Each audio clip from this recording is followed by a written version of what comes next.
오늘 말씀은 빌립보서 2장 12절부터 18절입니다. 오늘은 아름답게 빛나는 사람들이라는 제목으로 말씀을 나누겠습니다.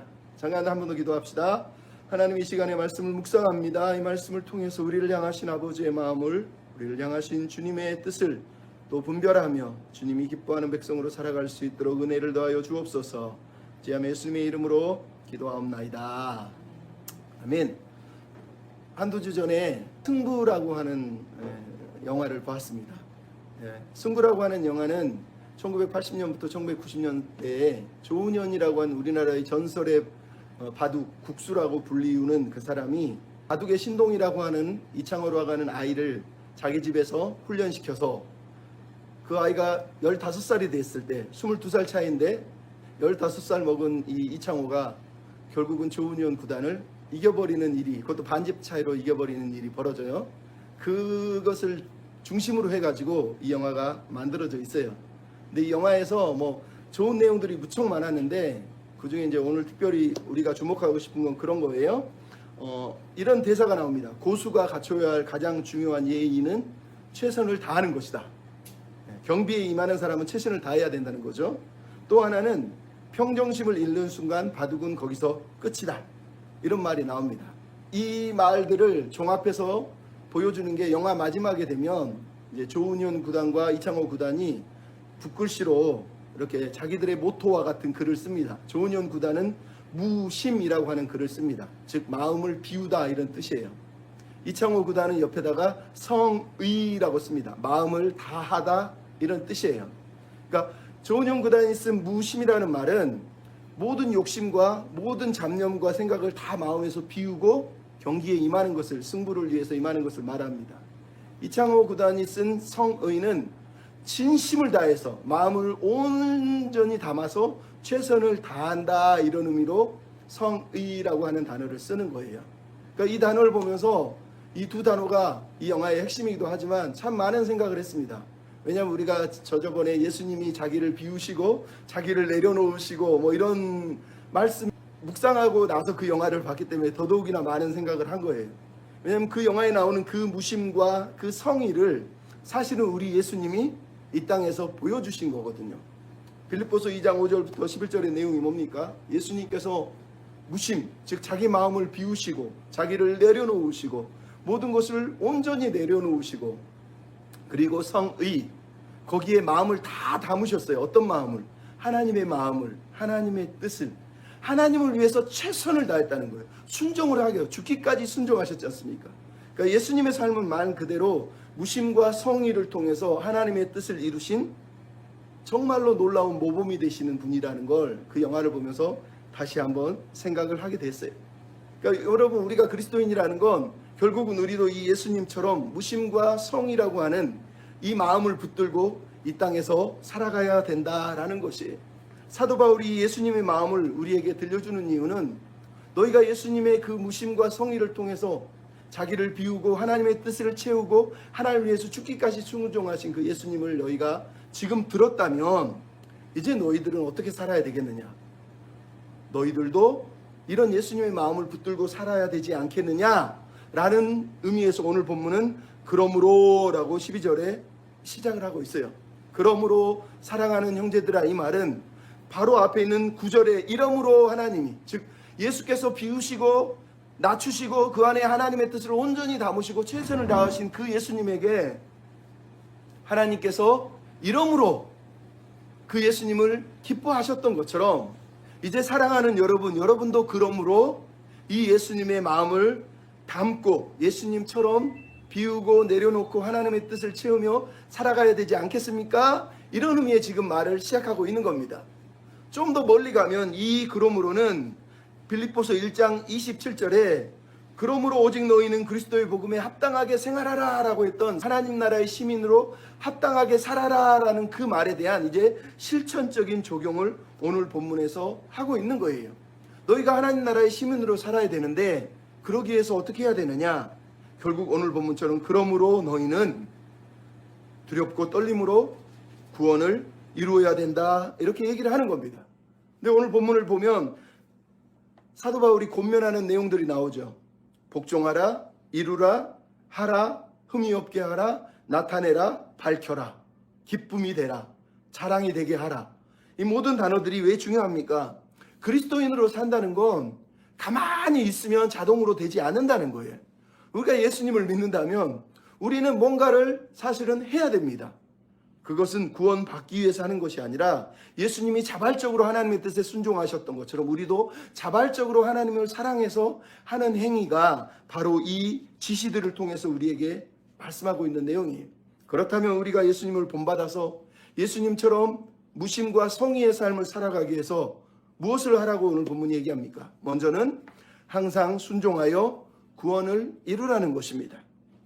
12절을 보면 그러므로 나의 사랑하는 자들아 라고 이렇게 얘기합니다. 여러분 이 말이 얼마나 아름답습니까? 사도 바울은 이미 빌립보서 1장 8절에서 내가 그리스도의 심장으로 너희를 얼마나 사모하는지라고 자기가 성도를 사랑한다는 말을 했습니다. 그리고 나서 편지를 쑥 쓰는 동안 사랑에 대한 얘기를 안 하는데 갑자기 오늘 본문에서 예수님에 대해서 2장 5절부터 11절을 쭉 묵상하면서 예수님이 자기를 비우시고 내어놓으시고 죽기까지 순종하시고 그리고 가장 아름다운 이름으로 뛰어난 이름으로 하나님이 올리신 그 사건을 묵상하고 나서 이 말을 하면서 그러므로 나의 사랑하는 자들아 이렇게 말하고 있는 거예요. 즉 사도 바울의 사랑의 마음이 어디로부터 오는 거예요? 인간적인 사랑이 아니라 예수 그리스도께서 행하신 보이신 그 사랑이 이 마음을 만진 거예요. 그래서 사도 바울이 사랑하는 여러분이라고 지금 말을 하고 있다는 거죠. 그러니까 이 사랑의 마음이 얼마나 예수님을 묵상하면서 느꼈던 그 감격을 표현하고 있는지 우리가 생각해 봐야 되는 거죠. 그러면서 뭐라고 그럽니까? 나 있을 때뿐만 아니라 나 없을 때에도 라는 단어를 쓰고 있습니다. 여러분 이게 무슨 말이겠어요? 성도의 태도를 얘기하는 거예요. 우리가 신앙생활 하는 건 누가 있을 때나 없을 때나 항상 동일해야 된다는 얘기를 하는 거예요.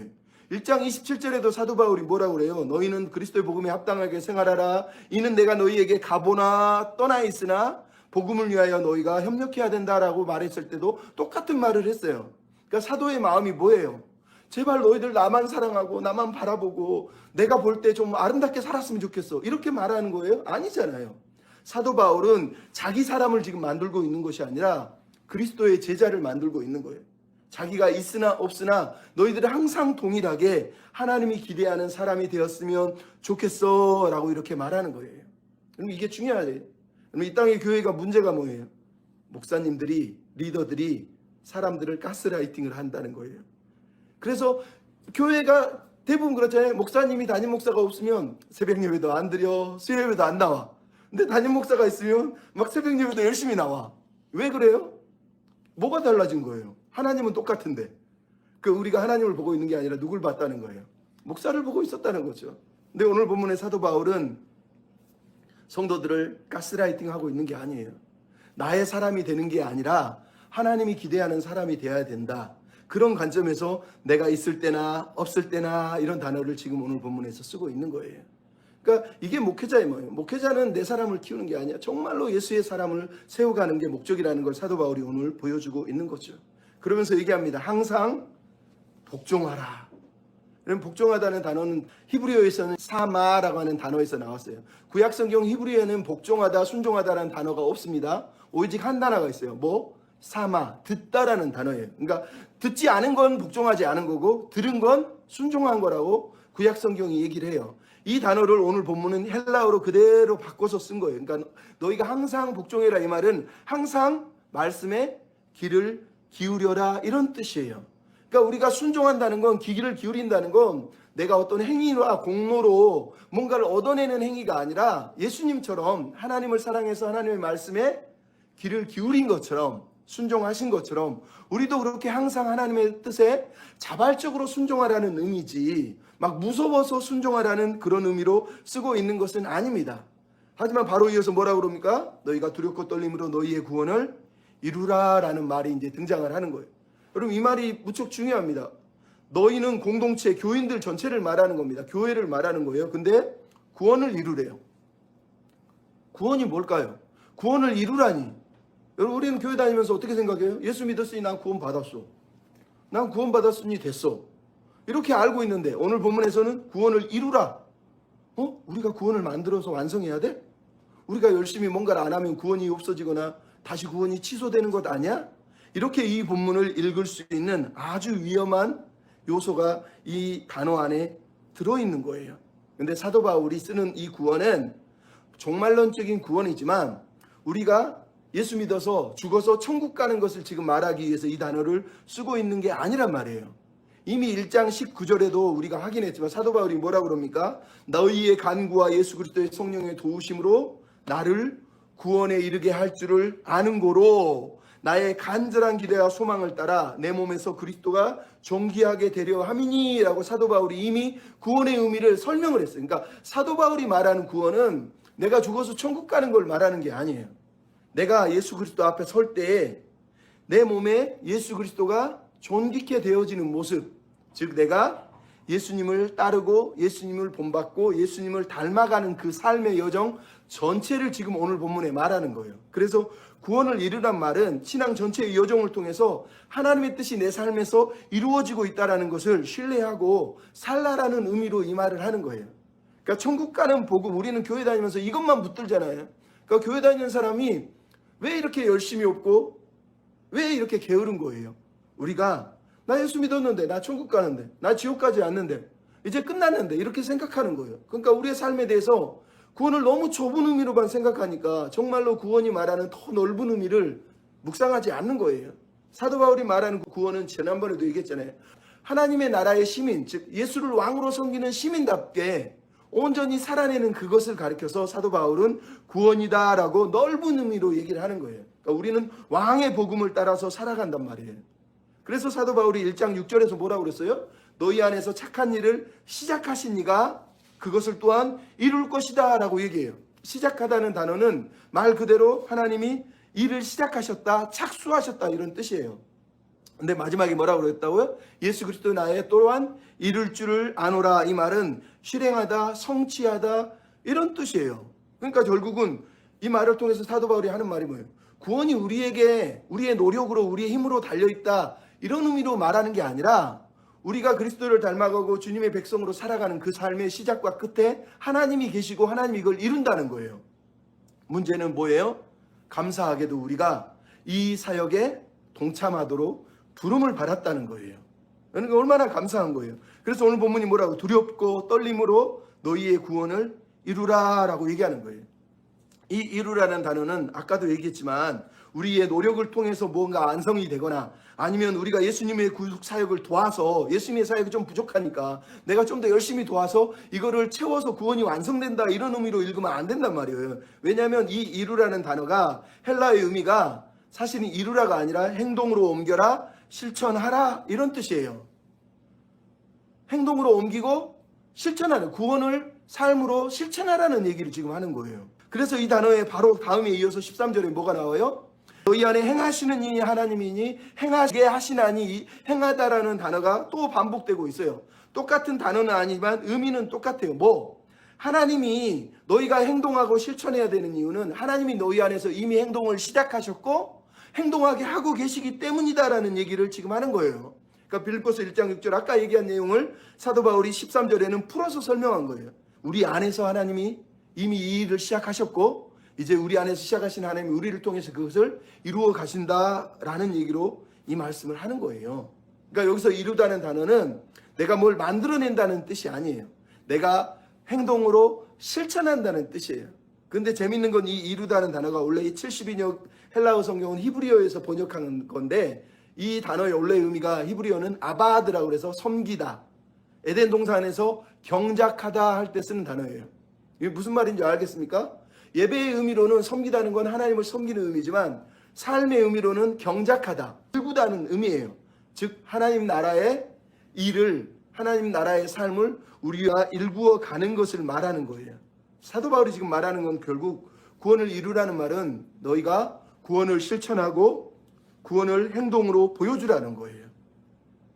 행위 구원을 말하는 게 아니라 하나님이 시작하시고 하나님이 구원은 완성하실 거지만 그 섭리 안에서 황송스럽게 영광스럽게도 우리를 참여시키고 있다는 걸 기억하고 그 은혜 앞에서 너희가 두렵고 떨림으로 살라는 얘기를 하는 거예요. 여러분 시편 127편에 뭐가 나와 있어요? 여호와께서 집을 세우지 아니하면 세우는 자의 수고가 헛되고 여호와께서 성을 지켜주지 않으면 하수꾼의 경성함이 허사로다. 잘 생각해 보세요. 이 말 속에 하나님이 집을 세우시지만 거기에 누가 있어야 돼요? 집을 세우는 자가 있는 거예요. 그 사람의 수고는 여전히 있는 거예요. 하나님이 이 수고를 무시하지는 않지만 하나님이 집을 세우는데 이 세우는 자의 수고를 하나님의 영광의 섭리 안으로 참여시키고 있는 거예요. 그러니까 얼마나 감사해요? 파수꾼이 안 지켜도 하나님은 지켜주지만 감사하게도 하나님이 파수꾼을 세워서 너가 성을 지키게 해줄게. 그러면서 하나님이 지키는 그 성의 지킴을 파수꾼에게도 부분을 띄어서 지킬 수 있도록 허락해 주신 거예요. 그러니까 이거는 행위 구원을 말하는 게 아니라 영광이에요. 감사해요. 나 같은 사람을 하나님의 사람으로 부르시고 일하게 세우시다니 라는 뜻이란 말이에요. 그러니까 이 말은 우리가 할 일이 무엇이냐는 걸 얘기하는 거예요. 우리는 우리의 삶에서 최선을 다해서 하나님의 뜻과 하나님의 나라를 위해서 살아가는 거예요. 대신 기도해야 돼요. 시편에 보면 시편 90편 17절에 이렇게 기도하죠. 하나님 아버지, 우리의 손이 행한 일을 우리에게 견고하게 하소서. 즉 우리가 하는 모든 일들이 하나님이 기뻐하는 일이 되게 하소서, 이런 뜻이란 말이에요. 이게 성도의 자세예요. 그래서 옛날에 어거스틴이라는 사람이 하나님 앞에서 이렇게 기도했어요. 하나님, 제가 하는 일은 다 악한 일 뿐입니다. 더러 선한 일이 있다 하더라도 그것은 주께서 제 안에서 하신 일입니다. 이렇게 고백했단 말이에요. 여러분, 그 위대한 성인이 왜 이런 고백을 하겠어요? 인간이 얼마나 죄의 유혹에 취약한지를 경험한 사람이기 때문에 이 고백을 하는 거예요. 혹시나 내가 무슨 일을 해도 내 공로가 아니고 내 자랑이 아니고 하나님의 은혜가 내 안에서 역사하신 것이다 라고 이렇게 말한 이유가 바로 오늘 본문하고 똑같은 말이에요. 우리가 일을 하면 하나님이 일을 안 하시거나 하나님이 일하시기 때문에 우리가 일을 안 해야 된다고 오늘 본문이 말하는 게 아니에요. 즉 하나님도 일하고 우리도 일해야 된다라고 말하지만 핵심은 뭐냐? 우리가 일하는 이유는 하나님이 일하시기 때문이라는 거예요. 하나님이 내 안에서 역사하셨기 때문에 내가 일한다는 걸 오늘 본문이 말씀을 하고 있는 거예요. 근데 이게 현재 명령이에요. 즉 구원을 실천하라, 구원을 행동으로 옮겨라, 이 말. 즉 하나님의 나라의 시민답게 그리스도를 본받는 삶을 매일 삶 속에서 살아내라, 이런 의미예요. 지금 매일 매순간 그렇게 살라라고 오늘 본문이 우리한테 말한단 말이에요. 그래서 여러분 얘기하는 거 다시 말하지만 구원은, 예수님을 닮아가는 삶은 내가 가만히 앉아있다고 되는 게 아니에요. 내가 하나님의 은혜 안에서 내 안에 이미 시작하신 하나님의 그 은혜 가운데서 주님을 열심히 뜨겁게 따라가야 된다고 얘기하는 거예요. 그래서 우리에게 필요한 게 뭐예요? 두렵고 떨림으로예요. 그럼 이 말이 얼마나 중요합니까? 하나님을 섬기는 백성, 내가 하나님의 백성이라, 하나님이 나를 부르셨다니, 이거를 깨달은 사람이 대강 적당히 살 수 있습니까? 여러분, 우리가 구원을 오해하니까 너무 대강 살고 너무 적당히 살아요. 정말로 우리가 하나님 앞에서 두렵고 떨림으로 살라는 건 나를 부르신 그 은혜가 얼마나 무겁고 얼마나 귀한 것인지를 기억하면서 정말로 진중하게 살아야 된다는 얘기를 사실 하는 거예요. 여러분, 사도 바울이 우리가 옛날에 고린도전서 2장 3절을 봤지만 뭐라고 그러냐면 자기가 고린도 교회에 가서 고린도에서 설교할 때 심히 두렵고 떨었다, 이렇게 얘기해요. 사도 바울이 설교를 하는데 심히 두렵고 떨었다는 거예요. 설교하는 사람도 하나님의 말씀을 전하는데 이 말씀이 얼마나 무겁고 귀한 것인 줄 알아서 벌벌벌 떨면서 두려운 마음으로 하나님의 말씀을 전했다고 얘기하는 거예요. 여러분, 이 땅의 교회가 또 목회자들이 설교를 막 대강 적당히 농담 따먹게 하면서 막 가르치지 않습니까? 하나님이 기뻐하시겠어요? 오늘 우리가 이 말씀을 쪼개서 읽는 이유도 마찬가지예요. 하나님 말씀이 이렇게 귀한데 이 말씀을 대강 적당히 막 그냥 쉽게 막 툭툭 던지면서 열심히 사세요, 예수님 닮아가세요, 이렇게 말할 수 있냐고요. 우리는 두렵고 떨리는 마음으로 하나님 앞에 살아내야 돼요. 사도 바울이 이 말을 쓰는 이유가 있어요. 우리가 하나님의 백성이기 때문에. 왜냐하면 여러분, 출애굽기 19장 20장에 보면 이스라엘 백성을 하나님이 시내산에서 언약을 맺기 위해서 이스라엘 백성을 다 불러 모읍니다. 그리고 하나님이 3일 동안 준비시킨 다음에 그리고 산에서 강림을 하시는데 이스라엘 백성이 하나님을 보면서 두렵고 떨림으로 벌벌벌벌 떨어요. 하나님이 임재하시니까 막 두렵고 떠는 거예요. 그러면서 20장에 가면 모세에게 하나님이 말씀하시지 말게 하시고 당신이 말씀해 주십시오, 우리는 너무 두렵고 떨립니다, 그럽니다. 그랬더니 모세가 말합니다. 하나님이 너희에게 나타나신 이유는 무서워하라고 나타나신 게 아니라 하나님이 어떤 분인지를 알아서 그분을 경외하고 순종하고 살라고 너희에게 이렇게 임하신 거야 라고 말씀하신 거예요. 근데 여러분, 결론이 뭐예요? 출애굽 백성들은 그 두렵고 떨리는 하나님을 만났는데도 불구하고 그들의 인생은 실패했어요. 왜? 그 두렵고 떨리는 마음을 버려버렸기 때문이에요. 두렵지 않았어요. 하나님이. 매일 만나 먹여주고 매출하고 먹여주는 하나님이 너무 우스웠던 거예요. 그래서 하나님 앞에 원망하고 불평한 거 아닙니까? 지금 사도 바울이 이 얘기를 하는 거예요. 출애굽 세대는 하나님을 두렵고 떨리는 마음으로 항상 귀 기울이지 않았기 때문에 실패했지만 이제 하나님 나라의 시민, 새로운 하나님의 백성인 우리는 어떻게 하라는 거예요? 두렵고 떨리는 마음으로 계속해서 매일매일 하나님 앞에서 그 경외하는 마음, 그 마음으로 순종하면서 살아야 된다, 이 얘기를 지금 하고 있는 겁니다. 근데 여러분, 이 말씀이 감사한 게 뭐예요? 바로 13절이 있기 때문이에요. 여러분, 12절 다음에 13절이 이어지는데 중간에 접속사가 있는데 사라져 있어요. 헬라어에서는 접속사가 들어있어요. 가르라고 그래서 왜냐하면이라는 뜻이에요. 너희가 두렵고 떨림으로 구원을 실천하고 행해야 된다. 왜냐하면 이런 말이에요. 만약 이 왜냐하면이라고 하는 접속사가 없다면 사도 바울이 12절에 명령만 하고 그 다음에 또 다른 명령을 계속해서 명령만 한다면 얼마나 우리가 힘겹겠어요. 아니, 우리가 이 명령을 어떻게 감당하냐고요. 근데 13절이 있는 것이 얼마나 감사합니까? 왜? 13절은 12절에 대한 의미와 이유를 설명하고 있기 때문이에요. 왜? 우리가 두렵고 떨림으로 구원을 행할 수 있고 구원을 실천할 수 있는 이유는 뭐냐? 왜냐하면 우리 안에 행하시는 하나님이 우리로 그 행동을 할 수 있도록 지금 역사하고 있기 때문이다라고 오늘 본문이 말씀을 하는 거예요. 여러분, 여기 나오는 우리 안에 계신 하나님이 누구예요? 성령 하나님이잖아요. 2장 5절부터 8절에 나오는 성자는 우리를 구속하시기 위해서 자기를 비우시고 내려놓으시고 십자가에 죽으셨어요. 2장 9절부터 11절에 나오는 성부 하나님은 그 아들의 순종과 그걸 기뻐하셔서 그 아들을 올리시고 그 아들의 이름을 위대하게 만드셨어요. 그리고 이제 성령 하나님은 그 성부 하나님과 성자 하나님의 계획과 그 구속을 우리의 삶 가운데 오셔서 우리 안에서 실천할 수 있도록 그 구원을 적용하고 있다라는 것을 오늘 본문이 우리한테 말씀을 하고 있잖아요. 우리 안에 하나님이 행하고 계시다는 거예요. 행하게 하시는, 행하는 이 두 단어, 앞뒤에 있는 단어는 다 똑같은 헬라어예요. 에네르게오라고 그래서 활동하다, 일하다, 시작하다, 역사하다, 이런 뜻이에요. 근데 이 단어의 원래 의미는 효과를 나타내요. 효과라는 말은 행동 안에 결과가 보장되어 있다는 거예요. 즉 하나님이 어떤 행동을 시작했다면 그것은 결과를 보장하는 행동이라는 거예요. 즉 하나님의 그 사역이 효과적인 사역이라는 거죠. 실패하지 않는다는 거예요. 하나님이 우리를 향한 구원을 시작하신 그 구원 사역, 우리 안에 시작하신 그 착한 일, 그 일은 절대로 경로를 벗어나거나 실패하지 않는다라는 걸 우리에게 지금 말씀을 하고 있는 거예요. 그래서 13절이 우리한테는 너무 고마운 거예요. 얼마나 감사합니까? 그냥 네 힘으로 해, 네 힘으로 결과를 만들어 이러면 우리는 좌절할 거예요. 우리 힘으로 어떻게 해요? 근데 하나님이 알파와 오메가가 되셔서 우리 안에서 시작하시고 우리 안에서 완성하실 거래요.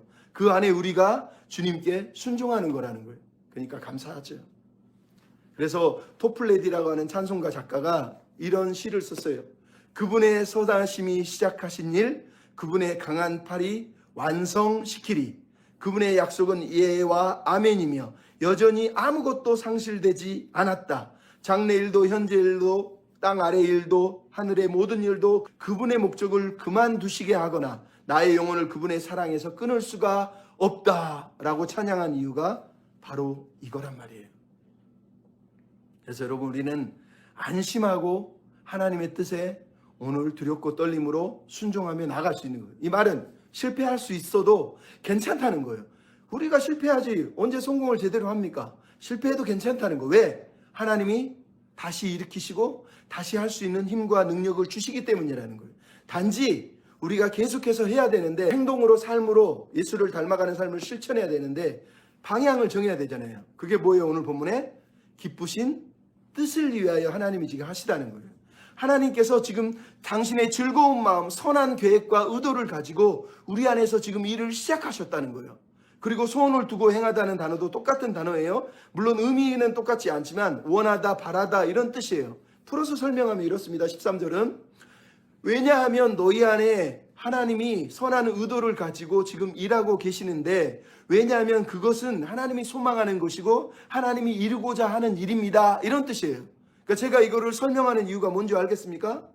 우리는 이 본문을 읽으면서 이렇게 생각해요. 아, 하나님이 내 안에 소원을 주셨고 내 안에 지금 소원이 생겼는데 이 소원을 하나님이 이루실 거야.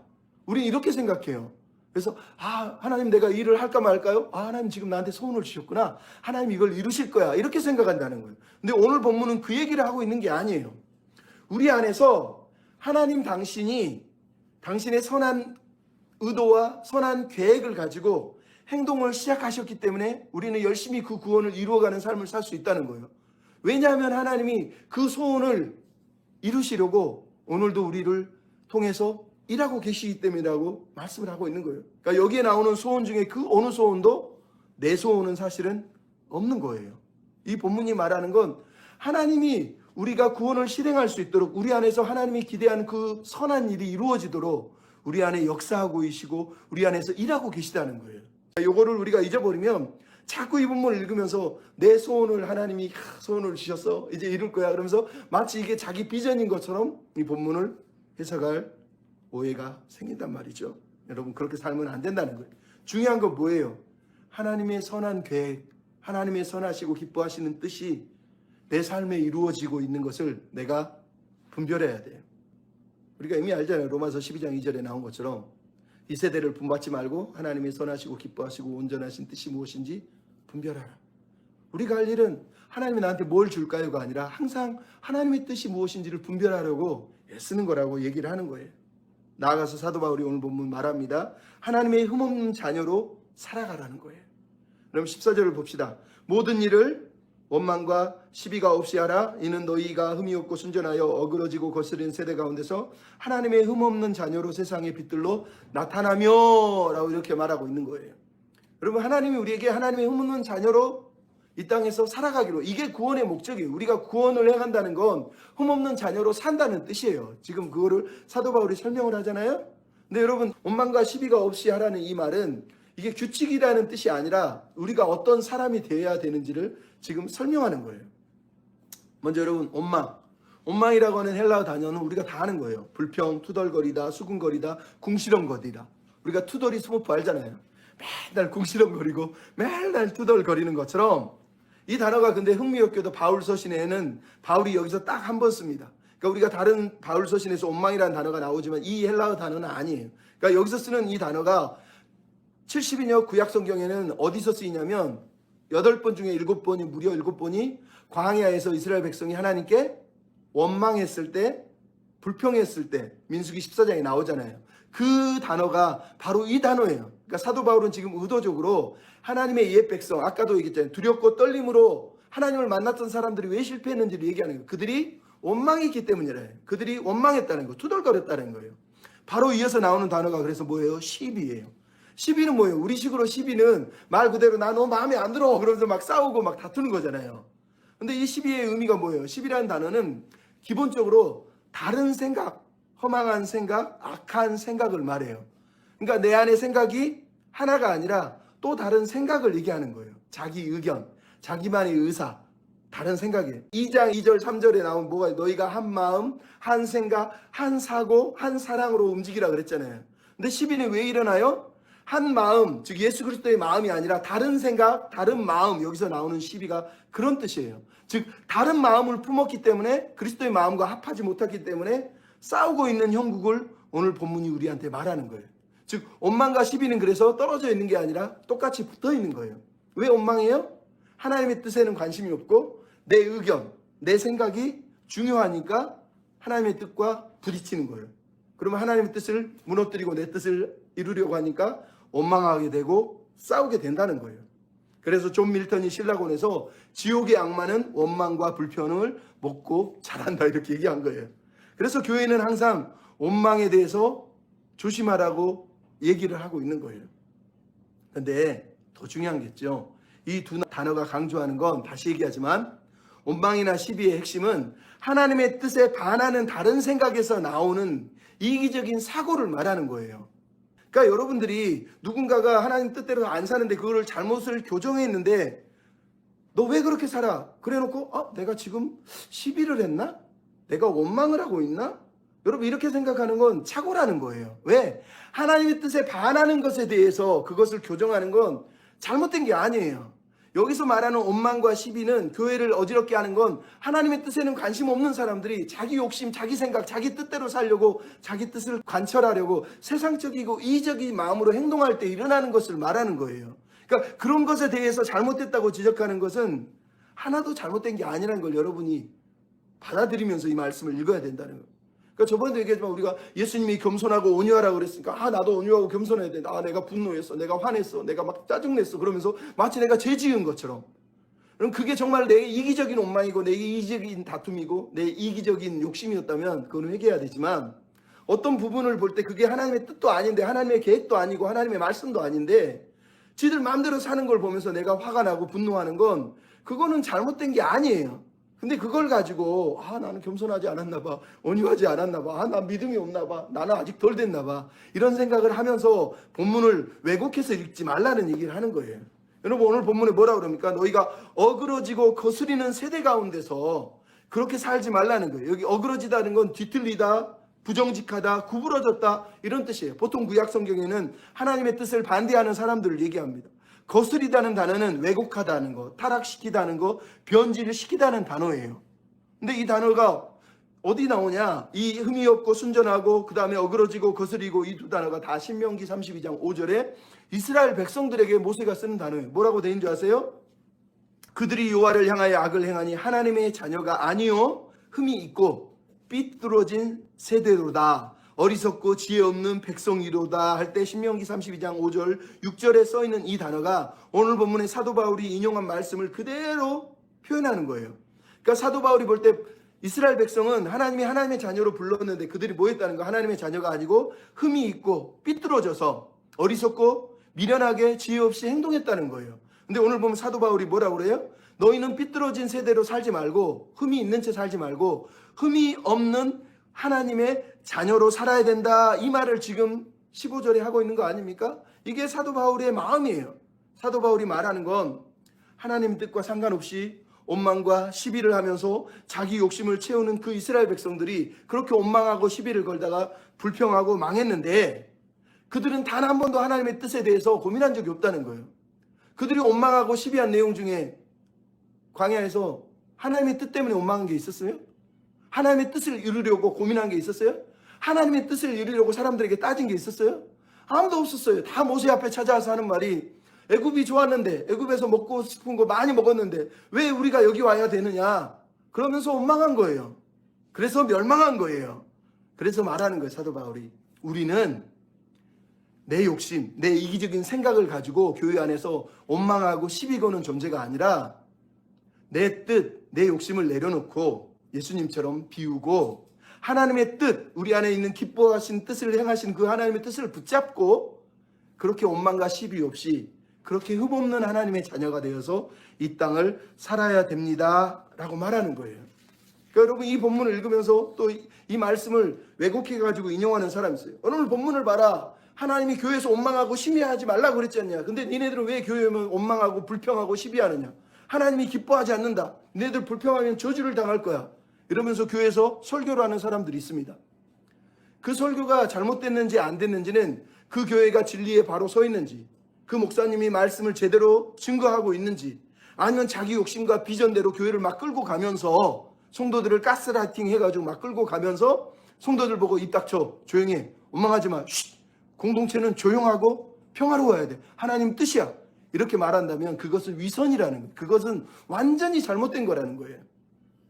여러분 예수님을 생각해 보세요. 예수님이 당시 종교 지도자를 막 책망을 하고 비난을 했어요. 성전에 가가지고 장사하는 사람들 상을 얻고 그리고 채찍질해서 내어 쫓기까지 했어요. 왜 그랬다고 돼 있어요? 요한복음 2장에 보면 17절에 주의 전을 향한 열심이 예수님의 마음을 삼켜버렸다고 얘기하고 있어요. 여기서 주의 전을 향한 열심이라는 뜻이 뭐예요? 하나님의 나라, 하나님의 아버지의 마음, 하나님의 뜻을 향한 마음이 예수님의 마음에 넘쳤다는 거예요. 그래서 하나님의 뜻을 거역하고 세상적인 모습으로 사는 그 교회를 책망하고 비난하고 예수님이 심지어 내어 쫓기까지 하고 나중에는 성전이 다 무너지기까지 예수님이 저주를 하신 이유가 거기에 있었다고 얘기를 하는 거예요. 그러니까 이 말씀을 우리가 기억해야 돼요. 주님을 사모하는 열심이라는 게 조용한 교회를 사모했다는 뜻이 아니라 하나님이 기대하는 성전, 하나님의 뜻이 이루어져야 될 성전이 세상 장사치처럼 자기 욕심을 채우는 곳이 됐기 때문에 예수님이 분노하신 거라는 얘기를 하는 거예요. 그러니까 여러분, 우리가 교회에서 말씀을 알고 싶은데, 진리를 사모해서 하나님 뜻대로 살고 싶은데 그걸 안 가르쳐주고 그 뜻대로 안 설교하는 걸 보고 분노하고 잘못됐다고 얘기하는 것은 잘못된 게 하나도 아니에요. 그건 바른 거란 말이에요. 지금 우리를 지옥으로 끌고 가는데, 우리를 저주받은 백성으로 끌고 가는데, 야, 교회가 원망하지 말라고 성경에 써 있으니까 원망하면 안 돼. 쉿, 조용히 해. 우리가 죽을 때까지 그냥 따라가야 돼. 그럼 그렇게 성경이 말하고 있는 게 아니란 말이에요. 우리 영혼을 생명이 없는 곳으로 끌고 간다면 우리는 잘못됐다고 사실은 말을 해야 되는 거예요. 그건 아무것도 잘못된 게 아니에요. 지금 사도 바울이 이 출애굽 세대와 이 모습을 거울 삼아서 빌립보 교인들에게 말하는 거, 새 언약 백성은 우리한테 말하는 거예요. 우리는 그들과 다르게 흠없는 새 언약의 백성으로 이 땅에서 살아내야 된다라고 얘기하는 거예요.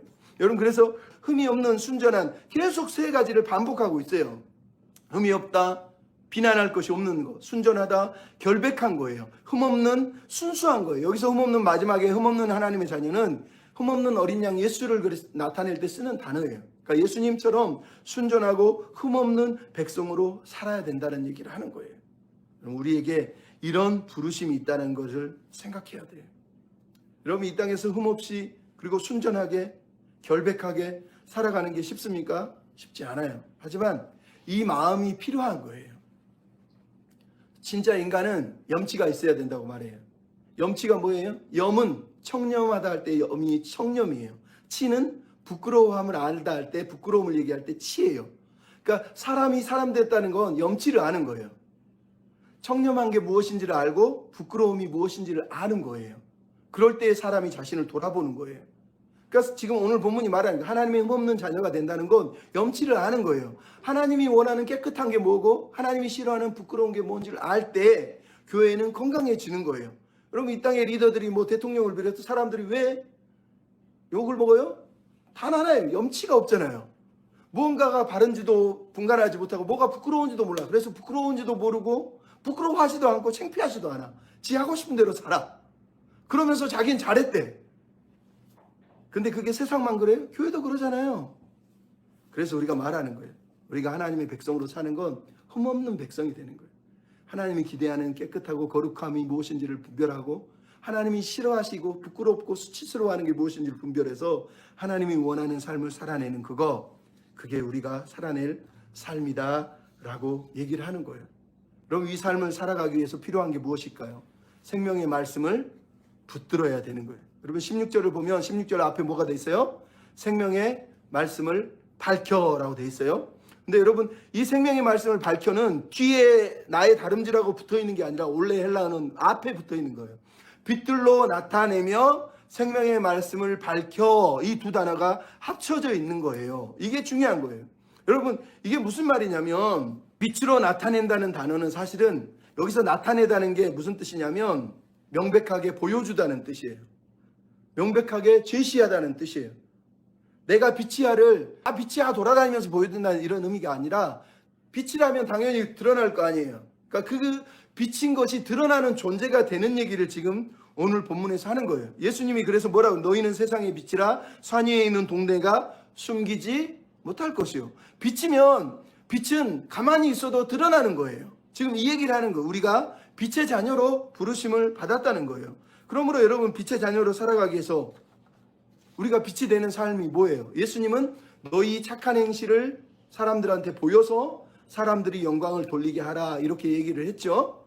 근데 여러분, 오늘 본문은 그 빛을 나타내는 방법이 뭐라고 돼 있어요? 바로 16절에 생명의 말씀을 밝혀라고 돼 있어요. 근데 여러분, 이 밝혀라는 단어가 번역이 잘못되어 있어요. 원래 밝혀의 헬라어의 의미는 굳게 붙잡다, 굳게 붙들다, 이런 뜻이에요.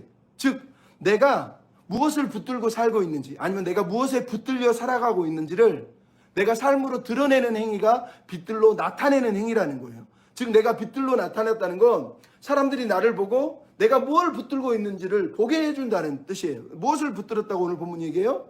생명의 말씀을 붙들었다는 얘기를 하는 거예요. 이 말씀은 다니엘서 12장 3절 4절에 나온 단어를 사도 바울이 인용을 한 거예요. 다니엘서 3장 12장 3절에 뭐가 돼 있어요? 지혜 있는 자는 궁창의 빛과 같이 빛날 것이요 많은 사람을 옳은 대로 돌아오게 한 자는 별과 같이 영원히 빛나리라. 즉 지혜 있는 사람, 많은 사람을 옳은 대로 돌아오게 한 사람은 별처럼 빛날 것이라고 돼 있는 거예요. 근데 이 본문이 사도 바울 시대의 성경은 70인형이라고 그래서 헬라어 성경이에요. 근데 헬라어 성경에는 다니엘서 12장 3절에 옳은 대로 인도하는 사람이란 단어가 없고 어떻게 번역이 되어 있냐면 나의 말씀을 맹렬하게 붙드는 자들이 별과 같이 빛날 것이다 이렇게 번역을 해놨어요. 원래 히브리어 성경에서는 많은 사람을 옳은 대로 인도하는 사람이 별처럼 빛난다고 되어 있는데 헬라어 성경은 말씀을 강하게 붙들고 있는 사람이 별과 같이 빛난다고 되어 있는 거예요. 이 두 단어는 달라 보이지만 사실은 똑같은 의미예요. 무슨 얘기냐? 다니엘서를 썼을 때는 성도들이 고난을 받고 있는 시대예요. 수많은 사람들이 고난을 받고 있었어요. 그 고난받는 시대에 많은 사람을 옳은 대로 인도한다는 그 옳은 대로 인도하는 방법이 뭐예요? 우리는 그걸 전도라고 생각하죠. 선교라고 생각하잖아요. 그래서 다니엘서 12장 3절을 읽으면서 여러분 전도하십시오. 우리는 별과 같이 빛날 것입니다. 여러분 선교하십시오. 이렇게 얘기한단 말이에요. 근데 그게 아니에요. 왜 70인역이 이 말을 나의 말씀을 맹렬하게 붙든 자들이라고 했냐면 고난이 막 밀려올 때 하나님의 백성이 다른 많은 길 잃은 사람도 옳은 대로 인도하는 방법이 뭐라는 거예요? 고난 가운데서 내가 흔들리지 않고 하나님의 말씀을 강력하게 붙잡고 그 자리에서 하나님의 말씀을 붙잡은 백성으로 서 있는 거예요. 그것을 보고 사람들이 저 사람이 붙들고 있는 게 진짜인가 봐. 그러면서 옳은 대로 돌아온다는 거예요. 그러니까 이 옳은 대로 인도한다는 이 히브리어 성경의 핵심의 의도는 전도해라 선교해라 이런 얘기가 아니라 내가 하나님의 말씀의 백성답게 하나님의 말씀을 강력하게 붙들고 그 말씀에서 붙들려서 살아내는 그 삶을 통해서 많은 사람이 돌아올 것이라는 것을 이 헬라어 성경을 번역한 사람들이 설명을 해주고 있는 거예요. 그러니까 우리가 빛들로 나타나는 방법은 생명의 말씀을 강력하게 붙들고 있을 때 하늘의 별처럼 다니엘이 말한 그 빛의 자녀의 모습이 우리의 삶 속에 드러날 것이다 라고 사도 바울이 지금 오늘 본문에서 말씀을 하고 있는 거예요. 여러분 우리가 바로 이런 삶으로 부름받은 거예요. 그러니까 여러분 말씀은 제껴놓고 말씀을 버려두고 막 우리가 막 열심히 섬기고 막 사역하면서 봐라 나는 믿음으로 살고 있다. 성경은 그걸 원하는 게 아니에요. 내가 하나님의 백성이 되기 위해서 가장 중요한 건 하나님 말씀을 맹렬하게 강력하게 이 단어가 쓰인 단어예요. 그걸 붙잡아야 돼요. 그냥 붙들고 있는 게 아니라 이 헬라어 단어 발케라는 단어가 hold forth라 그래서 붙들어서 제시하는 거예요. 내가 붙들고 있는 걸 보여주는 걸 얘기하는 거예요. 그러니까 빛으로 나타내는 것처럼 말씀을 나타내는 걸 얘기할 때 이 단어를 쓰고 있다는 거예요. 그래서 여러분 교회는 우리끼리 좋은 게 좋은 거야. 은혜 받으면 되지. 사랑하면 되지. 말씀이 없으면 어때? 서로 사랑하고 섬기는데 얼마나 좋아. 여러분 교회는 그런 동아리가 아니란 말이에요. 교회는 막 좋은 막 동아리 막 끼리끼리 모여서 서클 만들기 위해서 있는 게 아니에요. 교회의 존재 이유는 물론 성김도 좋고 은혜도 좋지만 말씀을 위해서 먹는 거예요. 말씀이 죽어버린 그 사역, 말씀이 없는 그 자리에 은혜 뭐 섬김이니 사랑이니 그게 무슨 의미가 있습니까? 성경은 옳지 않다고 얘기하는 거예요. 사도 바울의 목표는 딱 하나예요. 이 하나님의 백성이 착한 일을 시작하신 하나님의 그 사역에 동참해서 빛의 자녀로 흠없는 자녀로 살아가기 위해서는 말씀에 붙들려야 된다는 거예요. 말씀을 강력하게 붙들고 살아야 된다는 거예요. 그래서 16절에 바로 이어서 뭐라고 그래요? 이 일을 위해서 내가 지금 다른 박질을 하고 있다는 거예요. 내가 이 일을 위해서 나는 뛰어가고 있다는 거예요. 왜? 그리스도 앞에서 내가 자랑할 것은 내가 무슨 큰 사역을 했는지 내가 성공을 했는지 내가 뭐 엄청난 일을 했는지가 아니라 내가 하나님의 말씀을 붙든 사람들을 세웠다. 내가 하나님의 말씀을 사모하고 붙들고 살아가는 사람들을 많이 세웠습니다. 이 사람들을 보십시오라고 하나님 앞에서 이 존재들을 자랑하기 위해서 살았다라고 사도 바울이 오늘 본문에 얘기하는 거예요. 사도 바울이 왜 달려가고 있는 거예요? 바로 이 사람들, 하나님의 착한 일을 신뢰하고 받아들이고 하나님의 흠없는 백성으로, 하나님의 빛의 자녀로, 하나님의 말씀에 붙들린 백성으로 세우기 위해서 사도 바울은 자기의 사역을 뜨겁게 열정적으로 살아내고 있었다라고 오늘 본문이 말하는 거예요. 그런 사람들이 세워지면 사도 바울의 소원은 그거잖아요. 그런 사람들이 세워지는 것을 너무 강력히 원해서 하나는 그 경주를 하고 있고 17절은 또 하나는 나를 전제로 드리겠다고 말하는 거예요. 여러분, 전제는 부어드리는 제사를 말하는데 전제는 그냥 전제만 존재하잖아요. 구약 성경에서 전제는 언제나 번제나 소제를 드릴 때 마지막으로 그 위에 붓는 것을 전제라고 말하는 거예요. 그러니까 사도 바울은 자기 혼자 나 예수 잘 믿었어, 나 행복해 그러면서 자기 혼자 만족하는 사람이 아니라는 걸 알 수 있어요. 여기 앞에 뭐라고 써 있어요? 너의 믿음의 제물과 섬김 위에 나를 전제로 드린다는 거예요. 즉 구약 제사하고 똑같아요. 번제와 소제와 다른 제사를 이스라엘 백성이 드린 것처럼 빌립보 교인들이 드리면 그 위에 자기를 부어서 제사를 완성하겠다는 거예요. 즉 빌립보 교인과 자기가 함께 하나님이 기대하는 예물이 되고 제물이 되고 하나님이 원하는 기뻐하시는 제사가 되어서 하나님께 올려드리겠다라고 하는 마음을 지금 표현하고 있는 거예요. 근데 여기서 부어드리라고 하는 단어가 뭐예요? 순교를 상징한단 말이에요. 그러니까 나는 죽기까지, 예수님이 죽기까지 하나님의 뜻을 이룬 것처럼 나도 죽기까지 여러분을 하나님이 기대하는 백성으로 만들어서 하나님께 올려드리고 싶습니다. 이런 얘기를 하고 있는 거예요. 그러니까 사도는 자기 혼자 영광 누리려고 하지 않아요. 함께 성도들과 함께 기쁨이 되고 서로가 자랑이 되어서 하나님 앞에서 서로가 빛나는 별이 되어서 서기를 원해서 이 말씀을 하고 있다라고 오늘 본문이 우리한테 말씀을 하고 있는 거예요. 여러분, 이 사도의 마음을 우리가 배웠으면 좋겠어요. 그리고 우리도 이 마음을 붙들고 이 땅을 살았으면 좋겠습니다. 여러분, 제가 폭삭소가수다라고 하는 드라마를 봤는데 거기에 보면 주인공이 엄마가 딸을 임신했는데 임신하고 나서 아빠인 관식이라고 하는 아빠한테 이런 얘기를 해요. 내가 엄마 할 줄을 몰라. 상처 줄까봐 겁이 나. 조그만 게 나만 믿고 나오는데 신뢰할까봐 엄마 잘하고 싶은데 어떡하지? 자기가 엄마 노릇 너무 잘하고 싶다는 거예요. 이게 엄마의 마음이에요. 근데 이 엄마가 나중에 12화가 사실은 먼저 했지만 12화에 보면 이런 내용이 나요. 딸이 엄마한테 얘기합니다. 엄마는 엄마 마음대로 막 상도 뒤집어 엎고 엄마가 원하는 대로 살지 왜 그렇게 안 살았어? 그랬더니 엄마가 얘기합니다. 너 때문에 그래. 네가 너무 착한 눈으로 맨날 나만 반실반실 보고 있는데 내가 어떻게 내 멋대로 살아? 니들 낳고 안으면서 생각했지. 지금부터 나 엄마인 오예순이 살아갈 인생이 내 애가 자라서 기억할 이야기구나. 내 자식들이 내 장례식에 와서 나를 추억할 이야기구나. 그렇게 생각하니까 하루도 치사하게 살 수가 없더라고 라고 엄마가 얘기합니다. 여러분, 이 엄마의 마음이 누구의 마음이에요? 사도 바울의 마음이에요. 사도 바울이 지금 빌립보 교인들한테 말하는 거예요. 이미 우리가 1장 27, 28, 29, 30절에 얘기했잖아요. 내가 너희와 동일한 싸움을 싸우고 있다. 왜? 나는 너희 앞에 부끄럽지 않은 삶을 살아서 하나님이 기뻐하는 그 존재로 너희 앞에 서고 싶기 때문이다 라고 사도 바울이 말했잖아요. 그 말을 오늘 본문에서 하고 있는 거예요. 당신들 때문에, 당신들을 정말로 하나님이 기대하는 사람으로 만들고 싶어서 나는 그렇게 오늘 치사하지 않게, 부끄럽지 않게 살아가고 있으니 여러분도 그렇게 살았으면 좋겠습니다. 이렇게 얘기하는 거예요. 여러분, 이런 사도 바울의 마음이 이 땅의 교회에 있어야 될 마음이고 또 우리 성도들이 품어야 될 마음이라고 저는 생각합니다. 그럼 마지막으로 마치면서 이런 노래가 있어요. 한가람 씨의 나는 반딧불. 기억해요? 나는 내가 빛나는 별인 줄 알았어요. 한 번도 의심한 적 없죠. 이렇게 얘기하잖아요. 근데 마지막 가사가 뭐예요? 몰랐어요. 난 내가 개똥벌레라는 것. 그래도 괜찮아? 나는 빛날 테니까. 이렇게 얘기한단 말이에요.